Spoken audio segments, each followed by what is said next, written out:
이 분기점이라는 말이 있죠. 분기점.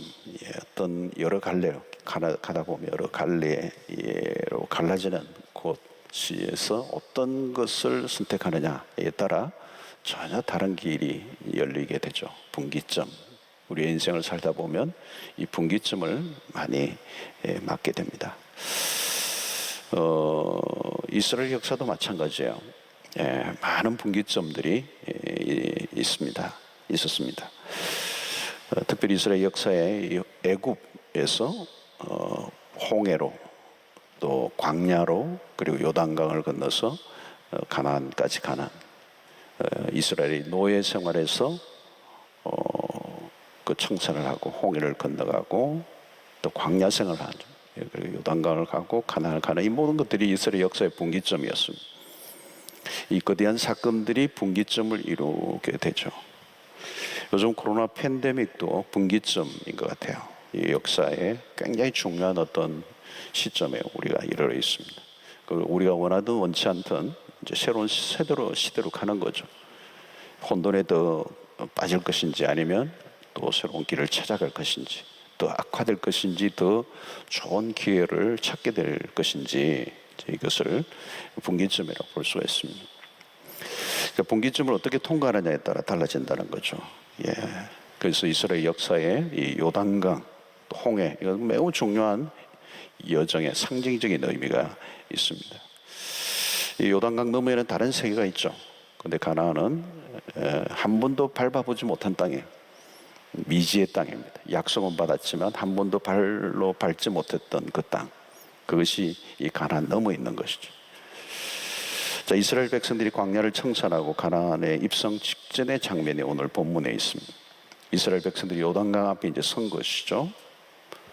그런데 지금 시기가 오늘 문제인데 타이밍이죠. 15절을 보면 요단이 곡식 거두는 시기라고 했습니다. 요단이 곡식 거두는 시기. 우리 시기로 보면 3월, 4월입니다. 이스라엘 계절로 보면 겨울이고 비가 많이 오는 우기를 말합니다. 비가 많이 오는 우기. 요단강의 원천이 되는 이 헬몬산에 만년설이 녹아내리는 때예요. 평소에는 폭이 30m 정도도 잘 안 되는 곳인데 이 우기가 되면 1.6km로 불어난다는 걸. 수심도 깊어지고 물살도 빨라져서 급류가 형성된다는 거. 최악의 조건이죠. 다르게 보면 이제 이 시기에 요단강 앞에 서 있는 거예요. 최악의 조건이 최악의 조건. 이보다 더 어려울 수 없다 하는 것입니다. 하나님의 인도 속에 천신만고 끝에 이제 광야의 방황을 끝내고 이제 가나안을 목전에 두는 이 상황 속에서 이 요단강 앞에 딱 섰는데 이 우기의 우기, 타이밍이 기가 막힌 겁니다. 이때 어때요? 백성들이 패닉이지, 패닉. 감정의 절망을 하는 것이죠. 여기서 이런 상황에 우리가 빠지면 어떻게 할까요? 이게 이제 감정의 문제입니다. 절망하고 있는, 소망이 전혀 보이지 않는 이런 상황에 빠져 있습니다. 자, 여러분, 우리가 우리의 삶을 살 때 참 이 감정이라는 부분이 참 중요한 부분입니다. 이 감정을 어떻게 다룰 것인가? 때로는 우리가 자기 감정에 자기가 속기도 합니다. 그리고 이 감정을 잘못 다루면 미숙해지면 굉장히 위험해지죠. 심각한 실패를 경험한 사람들의 특징은 감정에 몰두하고 그 감정에 충실한 삶을 사는 사람들이에요. 기분이 상하면 그걸 감당하지 못하는 사람들이에요. 때로는 절망하거나 낙심하거나 염려하거나 우리 안에 확 막 분노가 치밀거나 그런 사람들이 자기의 감정을 컨트롤하지 못해요. 그리고 그 감정을 또 다른 사람에게도 전염시키고 아침에 그 감정을 컨트롤 못해서 그 감정으로 인해 더 많은 사건들이 이어지는 일들이 있습니다. 살다 보면 우리의 삶들에 이런 감정들이 이제 일어나게 되죠. 그런데 오늘 요단강 앞에서 바로 이스라엘 백성들이 맞아떨어진 장면이 뭐냐면 절망적인 상황이라는 완전히 디프레션이 뭐 우울증 정도가 아니라 완전히 민족적으로 그 앞에 가로막고 있는 넘실거리는 요단강 앞에 감정이 다운이 된 것이죠. 자, 여러분, 이 요단강은 무엇을 상징하는가 하면 건널 수 없는 거대한 벽을 의미합니다. 이것을 넘어야 새로운 세계가 열리는 거죠. 노예의 삶을 청산한 하나님 백성다운 삶을 살게 되는 거예요. 요단강은 광야의 삶을 청산하고 가나안 정복으로 가는 분기점, 이 요단강을 건너야 되는 거죠. 그런데 이 앞에서 백성들이 절망을 맛보고 있다는 거예요. 절망을 맛보고.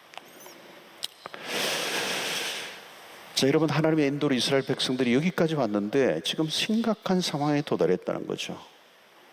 무엇인가를 목표로 해서 달려왔는데 그것이 기대와는 다르게 전개되었을 때 사람들은 낙심하게 됩니다.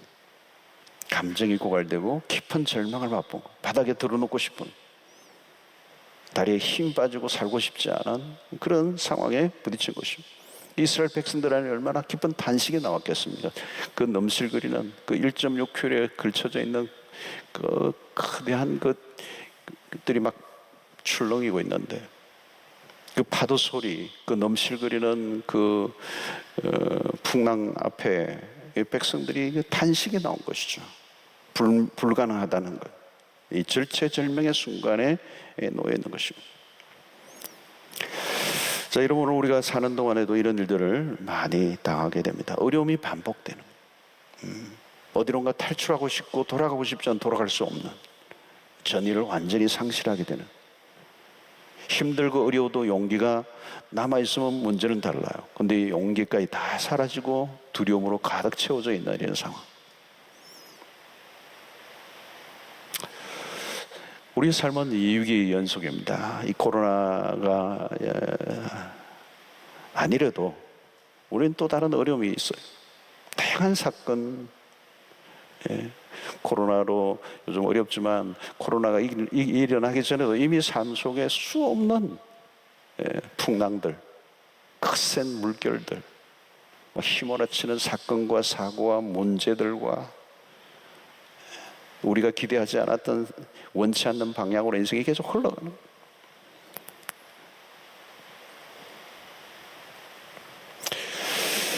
자, 이때 여러분 무엇이 필요합니까? 믿음이 필요하죠. 믿음은 어려움 중에 필요한 것입니다. 저는 요즘 요즘 우리의 믿음이 필요하다는 생각이 들어요. 믿음은 삶의 밑자리에서부터 시작이 되는 것입니다. 우리의 삶이 바닥을 칠 때, 우리가 할 수 있는 게 아무것도 없을 때, 답답한 현실을 걷어낼 수 있는 것은 믿음이에요. 그런데 이 믿음이 무엇을 하느냐 하면, 믿음이란 결국은 우리에게 일어난 이 감정의 방향을 바꾸는 일이다. 감정의 방향을 바꾸는 일에서부터 시작이 됩니다. 감정에 따라 반응하지 않는 게 믿음이다. 우리가 어려움을 당하면 이 감정이 막 파도를 치는 것입니다. 자기의 그 감정의 파도에 자기가 휩싸여 버려요. 정신을 차리지 못하고 완전히 바닥을 치고, 벼랑 끝으로 자기가 스스로 자기 자신을 몰아가는 게 뭐예요? 감정이에요. 이제 끝이 났구나, 더 이상 소망이 없구나, 길이 보이지 않구나. 이 감정이 문제예요. 감정이 얼마나 무서운지 모릅니다. 저는 오늘날 이 시대에 우리 안에 막 이런 어두운 감정들, 불길한 감정들, 우리를 막 무너지게 하는 감정들.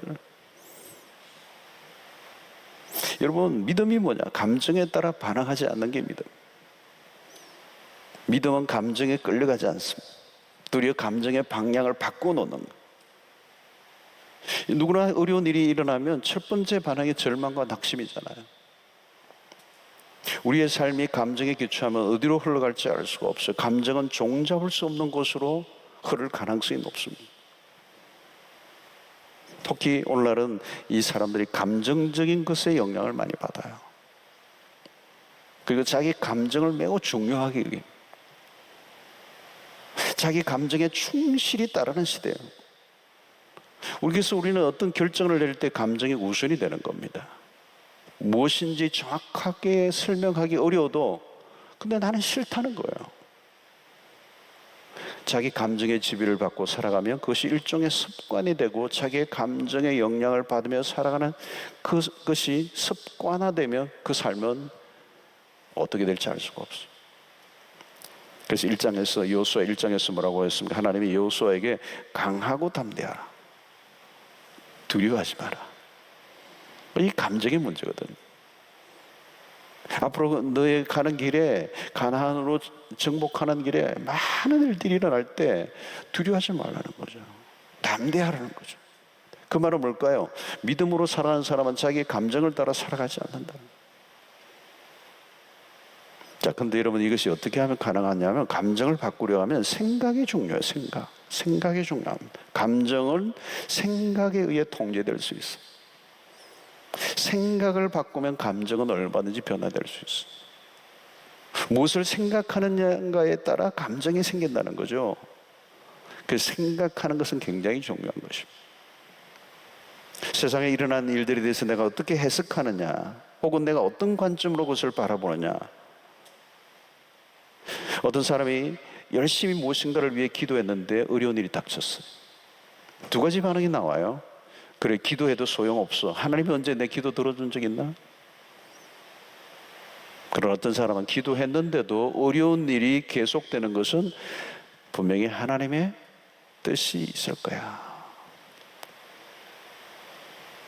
하나님이 언제 나에게 좋은 해답을 주시지 않은 적이 있어? 좋은 일이 있을 거야. 이 감정보다 생각을 다루는 거거든요.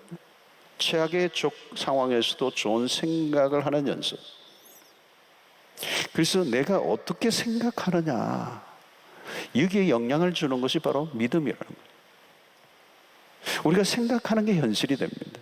근데 그 생각에 영향을 주는 게 믿음이라는 거예요. 생각과 감정이 연결되어 있어야 해요. 평소에 이 생각을 어떻게 다루느냐는 거예요.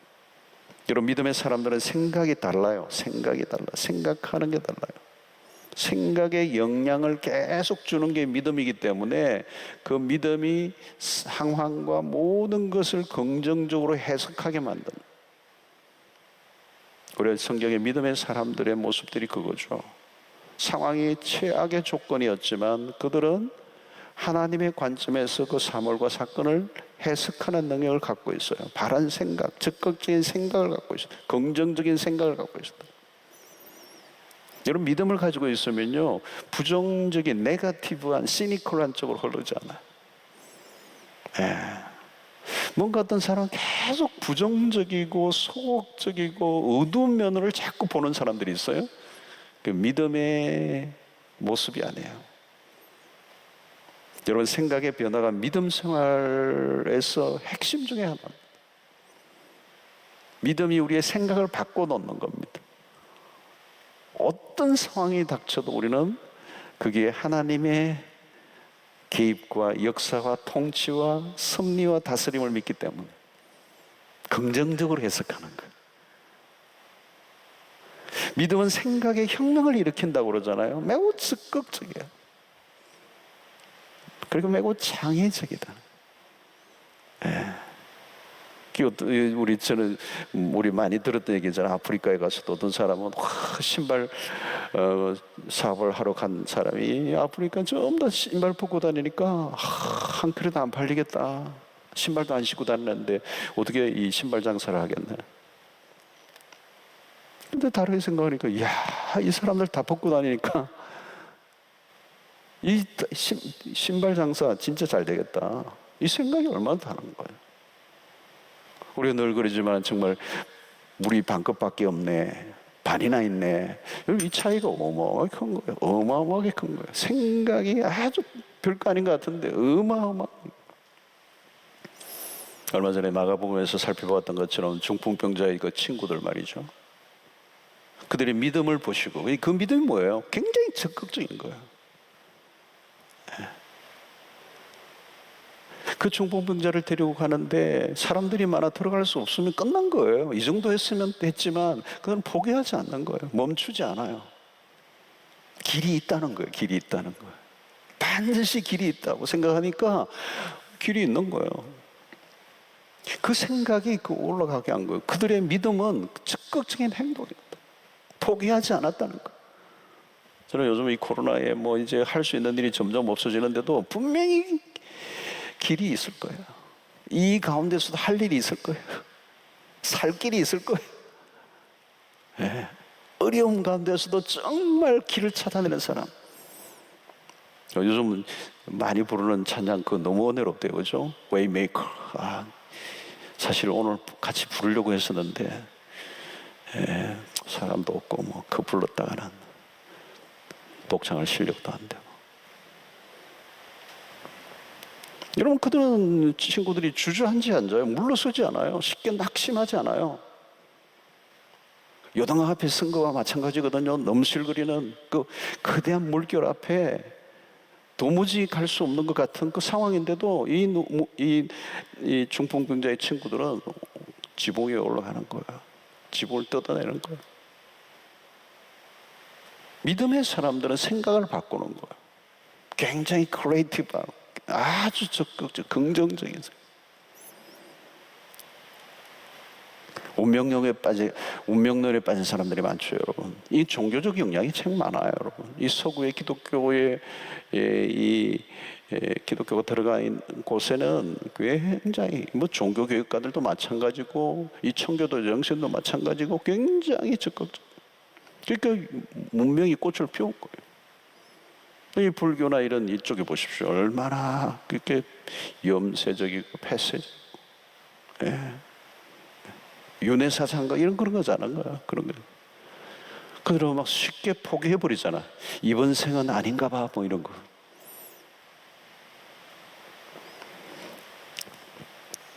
이 감정이라는 게 굉장히 중요한 것이고, 이 감정에 영향을 미치는 것이 생각이고, 생각에 영향을 미치는 게 믿음이라는 믿음.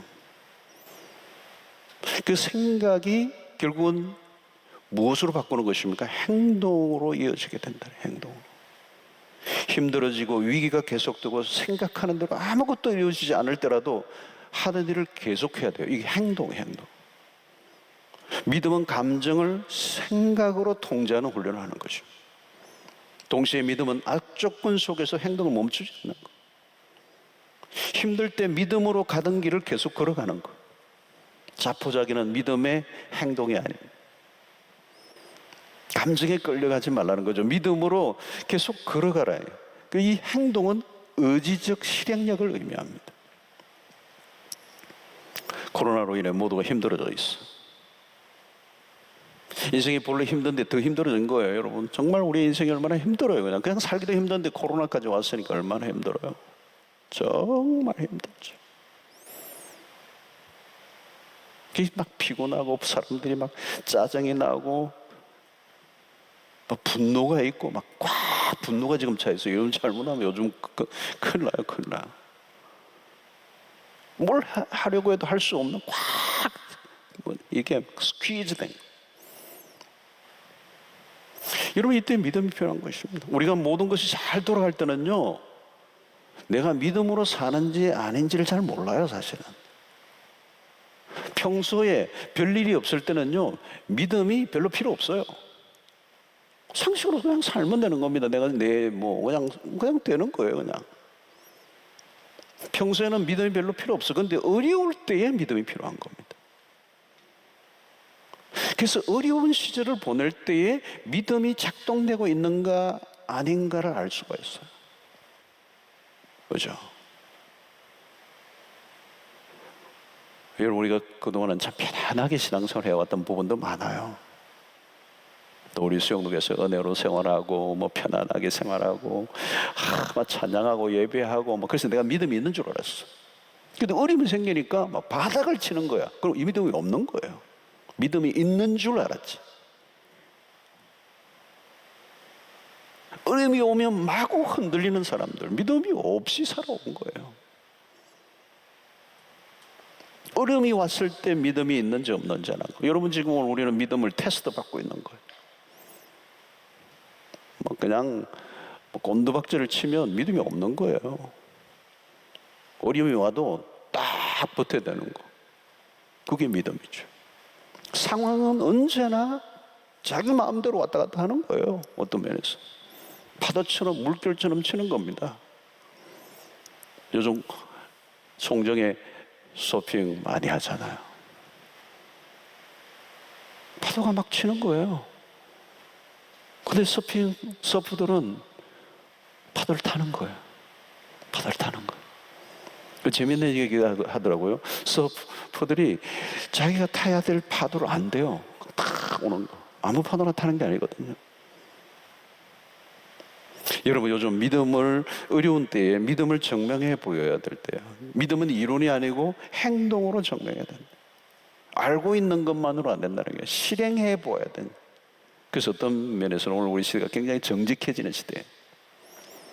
어려움이 오기 전은 다 괜찮아요. 그러나 어려움이 오면 폼만 잡고 있는지 실력이 제대로 있는지 확인이 되는 겁니다. 믿음은 추상명사가 아니라고 그러잖아요. 구원의 현재성, 구원의 실제. 하나님이 살아계시다는 것이 교리적 이해로는 안 된다. 살아계신 하나님을 실제적으로 경험해야 된다. 묵상을 하고 있지만 매일매일 묵상하고 있는 것과 하나님의 음성을 생생하게 사건과 일상 속에 들으며 살아가는 삶은 다른 겁니다. 뭐 큐티한다고 막 했지만 그 말씀이 생생하게 살아서 오늘의 내 일상에 실제적으로 그 말씀을 경험하는 것. 자, 홍해를 건널 때와 요단을 건널 때가 아주 다르다는 거 우리가 잘 알죠. 홍해는 모세가 지팡이를 내리치면 갈라졌어요. 그리고 먼저 갈라지고 난 다음에 걷는 거예요. 그러나 요단강은 갈라지지 않은 상태에서 발을 내딛게 하셨다. 홍해 때의 상황보다 훨씬 더 어려운 겁니다. 주신 하나님의 명령이 그래요. 8절을 보면 너는 언약궤를 맨 제사장들에게 명령하여 이르기를 너희가 요단 물가에 이르거든 요단에 들어서라.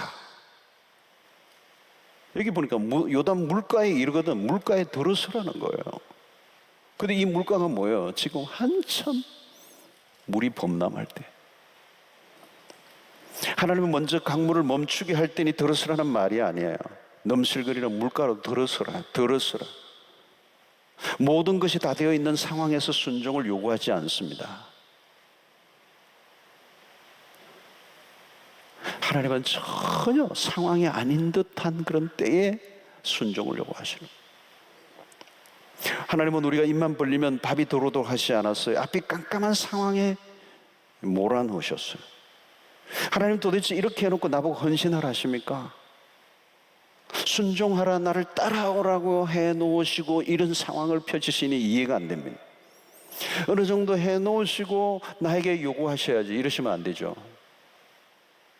근데 여러분 오늘 이 요단강 앞에 선 이스라엘 백성들에게는 그게 아니에요. 상황이 전혀 아닙니다. 최악의 조건입니다. 근데 뭐라고요? 일단 순종하라는 거예요.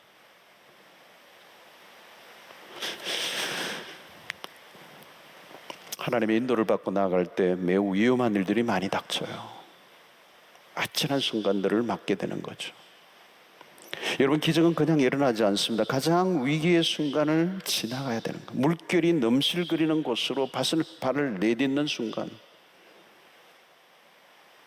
죽음의 거대한 공포가 엄습하는 거죠.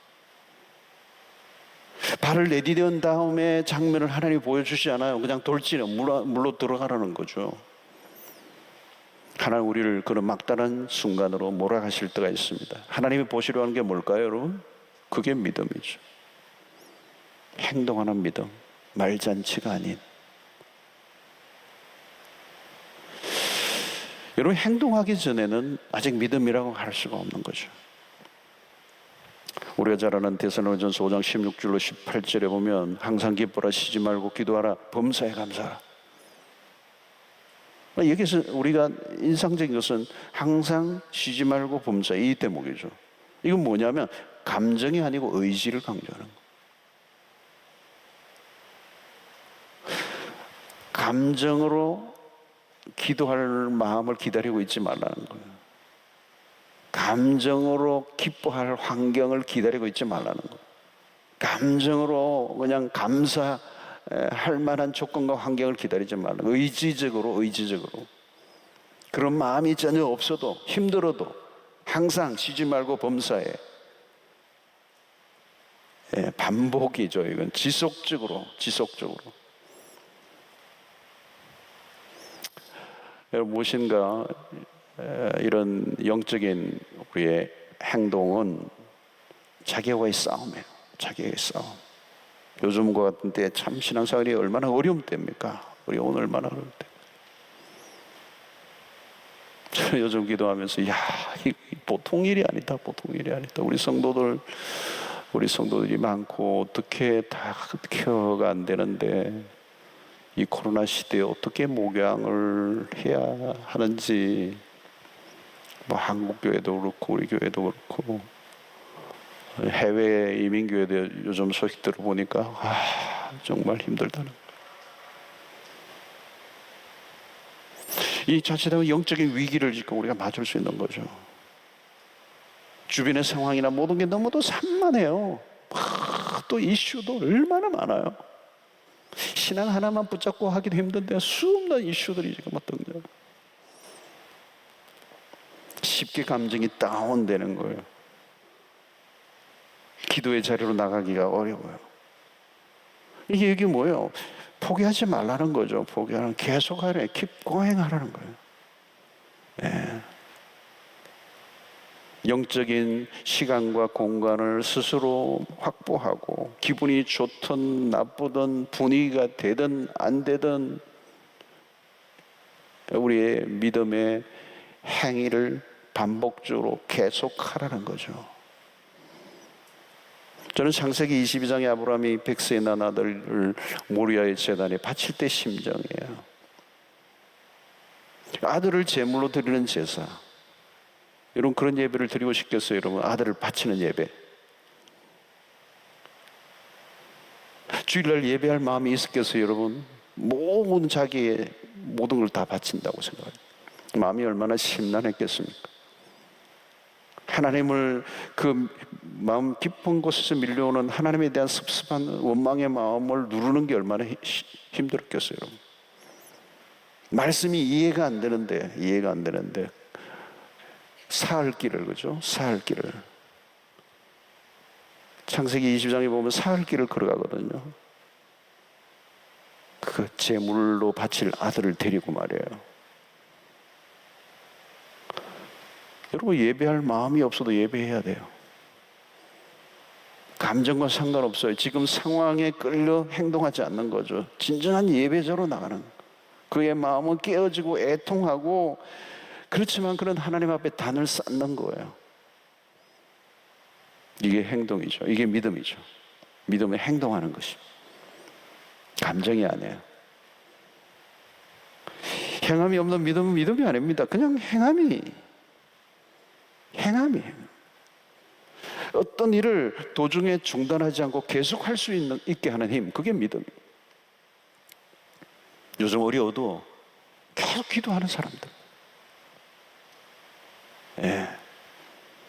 어떤 사람은 좀 환경만 바뀌어도 기도 못하는. 상관없이 내가 있는 자리에서 기도하고, 내가 있는 자리에서 예배하고, 내가 있는 자리에서 기뻐하고, 내가 있는 자리에서 감사하고, 또 계속 하는 거예요. keep. 여러분 어려움이 오면 포기해버리는 거, 금방 중단해버리는 건 믿음이 아니에요. 어렵기 때문에 포기한 게 아니에요. 어려워서 포기한 게 아니고 믿음이 없어서 포기한 것입니다. 여러분 믿음의 삶은 달라요. 계속 행하게 하는 것이 믿음. 비가 오나 눈이 오나 마음은 영 아니지만, 감정은 전혀 아니지만 하는 일을 계속하는 거. 여러분 감정에 따라 살면 언제 순종을 할 수 있겠습니까? 한 발 먼저 내딛기만 하면 그 안에 놀라운 역사가 일어납니다. 선한 일을 시작했다면 포기하지 않는 게 믿음이에요. 어려운 일은 본래 있게 돼 있어요. 그런데 어려우면 그만두고, 기분 나빠 그만두고, 환경이 안 좋아 누가 욕한다고 그만두고, 그러면 언제 순종하겠어요? 기적을 경험하는 사람들은 다른 사람들이에요. 힘들고 어렵지만 한 걸음 더 앞으로 걸어가는 순종. 기분 나빠도 사랑하고.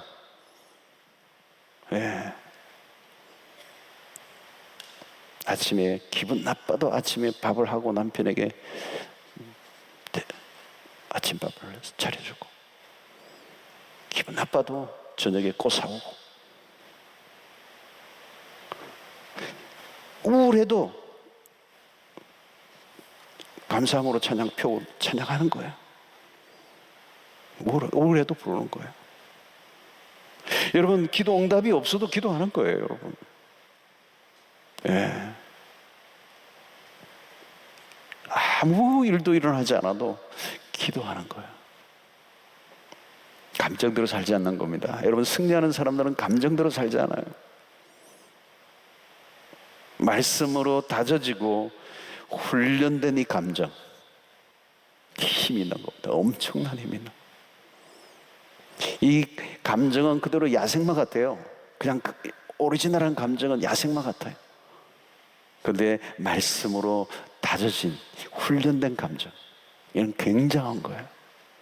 웬만해서는 흔들리지 않고 지속적으로 순종하게 하는, 모든 조건이 갖춘 이 상황에서 순종하라고 말하지 않아요, 여러분. 믿음의 삶은 우리가 원하는 조건과 상황과 전혀 다른 곳으로 인도한단 말이죠. 그때 우리는 감정이 상하고 하나님 앞에 원망하고 사람들 원망하고 하던 일 도중에 그만둬버리고 때려치고 그러면요, 그래서 이제 내 감정이 내 인생을 어디로 데려갈지 몰라요. 벼랑 끝으로 몰고 가는 겁니다. 교회 와서도 마찬가지입니다. 살아가다 보면 별별 것들에 의해서 우리의 감정을 흔들어 놓습니다. 앞에 나오는데 막 뒤집어지는 거 상관없어요, 여러분. 자, 여러분, 오늘 이 행동에서 중요한 것은 믿음이 우리의 감정을 생각이 바꾸고 생각을 믿음이 바꾸어 놓고 그 믿음이 바꾸어 놓은 것은 행동하게 하는 것이고 그 행동은 포기하지 않고 어떤 환경에서 지속적으로 하는 가장 최악의 조건에서도 멈추지 않고 계속하는 행동을 말하는 거예요. 근데 이 계속하게 하는 이 행동의 기준은 뭐냐? 하나님의 말씀이라는 거예요. 15절을 보면 요단이 곡식 거두는 시기에는 항상 언덕에 넘치더라. 궤를 맨 자들이 요단에 이르며 궤를 맨 제사장들의 발이 물가에 잠기자. 자, 이런 궤를 맨 자들이 가장 앞장을 섰다는 데 매우 중요한 부분이죠. 궤를 맨 제사장들의 발이 물가에 잠겨야 돼. 궤는 언약궤예요. 광야에서 받은 언약궤, 무엇을 상징하죠? 하나님의 말씀을 상징하는 거예요. 이런 상황과 말씀은 달라요. 상황을 따를 것인가? 여러분, 그것은 한 번의 순종이 아닙니다. 계속적인 순종이죠. 발이 잠기도록 계속 걸어가는 거, 완전한 순종. 요단강에 발이 잠겨야 되는 거예요. 간단한 얘기가 아니죠. 그것은 위험한 일입니다. 그 위험한 환경에서도 불구하고 위험한 상황에도 뒤로 물러가지 않고 선택하게 만드는 힘은 뭘까요? 객관적인 진리. 상황은 항상 바뀌어. 감정도 주관적으로 언제나 바뀌어요. 내 감정도 날마다 아침 저녁으로 바뀌어요. 그거 따라가면 안 되죠. 주변의 상황도 계속 바뀌어요. 그거 따라가면 안 돼요. 사람들의 말을 따라가도 안 돼요. 우리가 따라갈 것은 오직 하나예요. 하나님의 말씀. 하나님의 말씀은 오류가 없습니다. 요즘 시대를 포스트 트루 시대라고 그래요. 포스트 트루. 진리 이후의 시대라는 거예요. 진리를 선택하지 않는 시대. 자기가 속한 어떤 것에 맹목적으로 따르는 시대. 자기가 듣고 싶은 것만 듣고 자기가 취하고 싶은 것만 취하는 이런 시대. 그래서 인터넷에 떠도는 수없는 잡다한 것들을 그냥 막 그 거짓 선동과 수없는 것들이 있는데 그게 막 따라가고 그게 객관적인 진리인지 확인하지 않는다는 게 이 포스트 트루 시대의 특징이에요. 이런 우리가 따라가야 할 것은 오직 하나님의 말씀, 하나님의 말씀이 객관적인 진리이기 때문에 유일한 객관적인 진리예요. 어떤 특정한 사람이나 단체나 조직이 만들어낸 이론이 아니에요. 이 말씀은 오류가 없고 그 말씀은 오늘이나 내일이나 영원토록 변함이 없는 말씀. 여러분, 세상에 그런 거 없습니다. 다 변해요. 여러분, 어떤 것이든 다 변해요. 어떤 이론도. 어떤 사상도 다 변해요. 근거 없이 떠돌다가 다 어느 순간 다 사라져요. 어떤 이론도 어느 순간 다 뒤집혀져요. 한때는 열광하게 한 이론이지만 얼마 못 가 다른 이론의 역풍을 만나 깨져요. 선을 주장하고 정의를 주장하지만 기준이 뭐예요? 그러나 하나님은 언제나 옳으세요. 하나님은 변함이 없으신 분이십니다. 하나님의 진리는 완전하십니다. 하나님의 말씀은 말씀하신 그대로 이루어지기 때문에. 말씀에 순종하는 것은 어떤 때는 위험해 보여요. 위험한 상황으로 하나님 우리를 몰아가실 때가 있어요. 그 말씀과 상황이 어울리지 않을 때가 많아요. 이게 우리의 신앙생활의 가장 어려운 상황이죠. 지금 요단강이 넘실거립니다. 이런 강을 어떻게 건너라는 것인가? 죽음의 위협까지 가는 거죠. 그때가 중요합니다. 말씀과 상황이 일치하지 않고 삶이 가장 위험해 보일 때, 이때 우리가 붙들어야 될 것은 하나님의 말씀이라는 거죠. 거대한 전환점에 들었을 때, 다 흔들릴 때 우리를 붙들어 줄 수 있는 유일한 것은 하나님의 말씀밖에 없다. 상황이나 감정이 아니라 말씀을 선택하고 가는 것. 내가 이해하지 못해도 하나님의 말씀은 말씀이라는 거죠.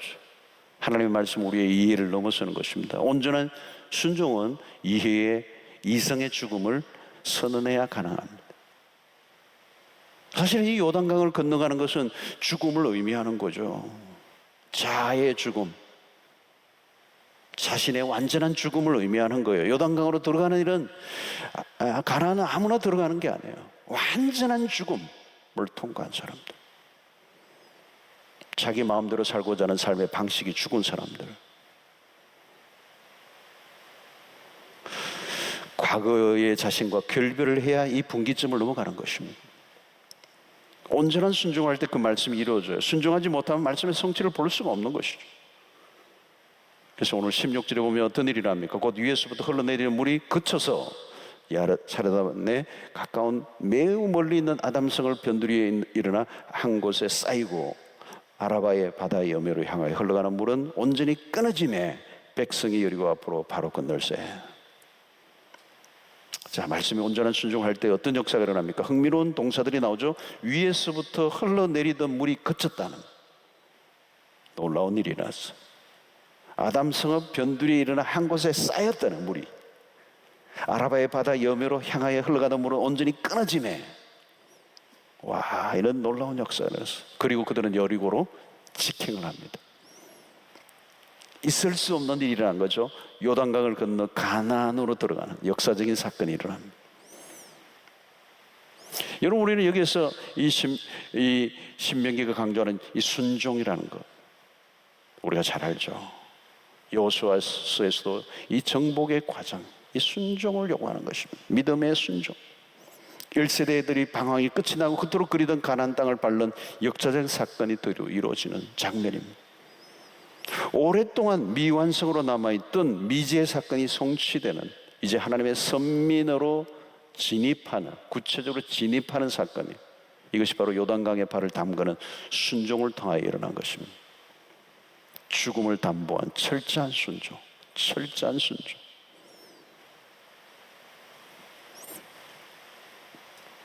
자, 이것이 이스라엘이 방황을 끝내고 요단을 건너는, 가나안으로 들어가는 삶의 매우 중요한 분기점.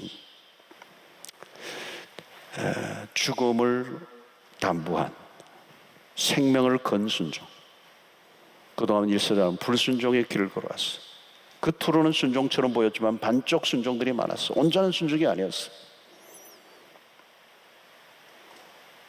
새로운 삶의 방식은 순종을 요구한다는, 생명을 건 하나님에 대한 전적인 순종, 이전과 다른 삶을 살게 만드는 삶의 방식이 순종을 요구한 것입니다. 여러분, 우리의 이전의 삶의 고리를 끊게 하는 핵심이 뭐냐? 순종이라는 겁니다. 그래서 오늘 17절 보니까 여호와의 언약궤를 맨 제사장들은 요단 가운데 마른 땅에 굳게 섰고 그 모든 백성이 요단 물 건너기를 마칠 때까지 모든 이스라엘은 그 마른 땅으로 건너가더라. 요단 강 가운데가 마른 땅이 되었어. 이스라엘은 그 마른 땅으로 건너가 강이 육지가 되는, 말씀에 순종하는 삶은 바다 한가운데서도 육지가 되게 하는 경험, 강 한가운데서 육지가 되게 하는 경험, 이 초월적인 역사가 일어나는, 저는 우리의 삶 사국에서도 이런 역사가 일어나게 되기를 축원합니다. 물이 이스라엘 백성을 덮치지 못하는 것, 끊어지고 쌓이고 하나님이 모든 것들을 컨트롤하시는, 말씀이 상황을 이긴 사건입니다. 말씀의 능력을 보게 되는 것이죠. 여러분, 신자라면 누구나 홍해를 건넜습니다. 홍해를 건너지 않으면 신자가 될 수가 없어요. 옛 사람이 죽는 경험이에요. 그러나 홍해를 건넌 사람은 다시 요단강을 건너야 합니다. 이 요단강을 건너야 돼요. 지의 습관과 옛 삶의 방식까지 완전히 청산되는, 요단을 건너지 않으면 혼란은 계속됩니다.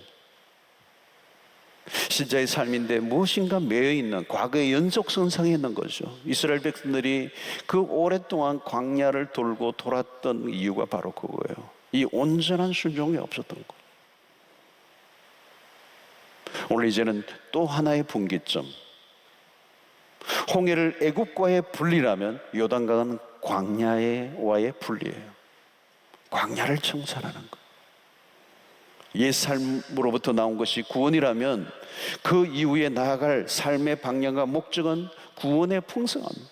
이 가나안을 들어가야, 요단강을 건너가야 구원의 풍성함을 누립니다. 그것을 경험하지 못하면 계속 광야는 이어지는 거죠. 노예의 청산은 되었지만 완전한 자유인으로 풍성한 하나님의 백성으로 살아가지 못하는 안타까움. 저는 요즘 삶이 이렇게 힘들지만 상황이 어떠하든, 아무리 코로나가 일어나다 할지라도 하나님께서 우리의 감정이 믿음의 지혜를 받고 우리의 믿음이 하나님의 말씀에 절대적으로 순종하는 행동화된, 지속적으로 행동화한다면 오늘 지금 현재 우리의 삶의 모든 그 족쇄들, 우리를 묶고 있는 것들로부터 자유함을 얻고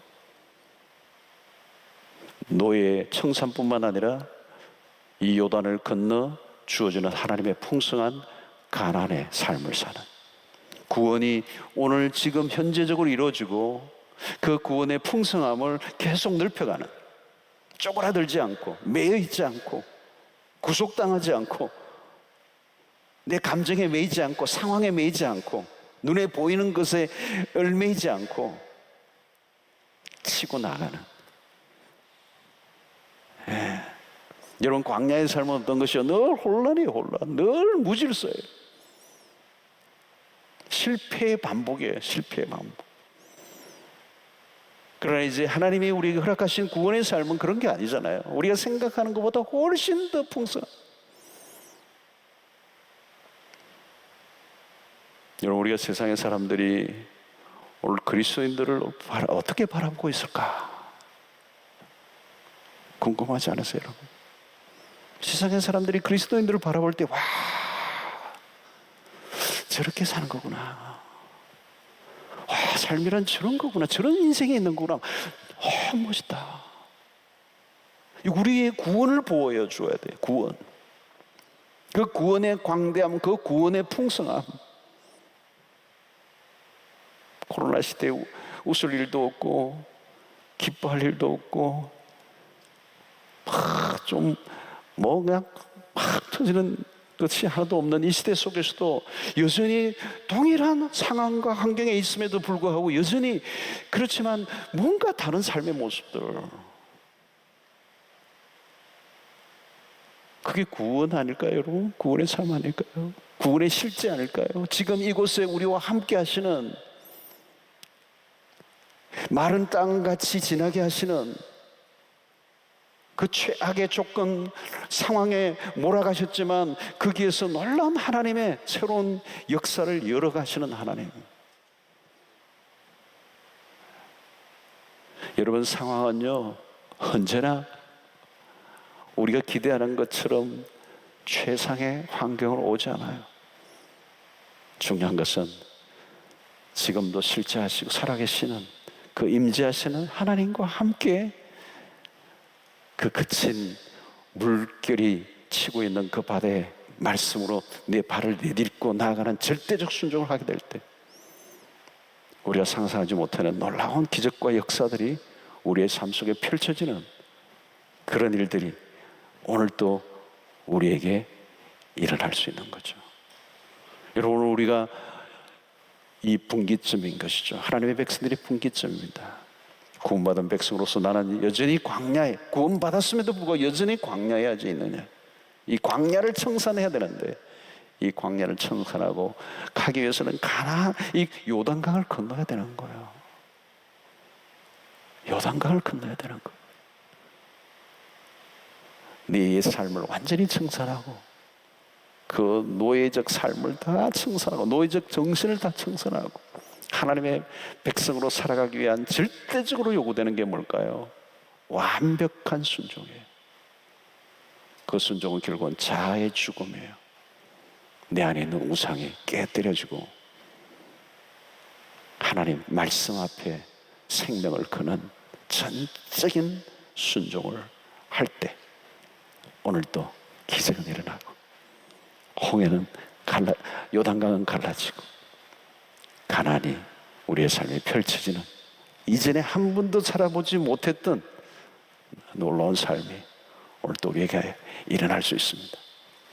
여러분, 있는 자리에서 기뻐하십시오. 있는 자리에서 기도하십시오. 있는 자리에서 찬양하십시오. 있는 자리에서 예배하십시오. 있는 자리에서 사람들을 축복하십시오. 있는 자리에서 여러분들이 믿음의 백성으로서 살 수 있는 최상의 삶을 여러분들이 살아가는, 멈추지 마십시오.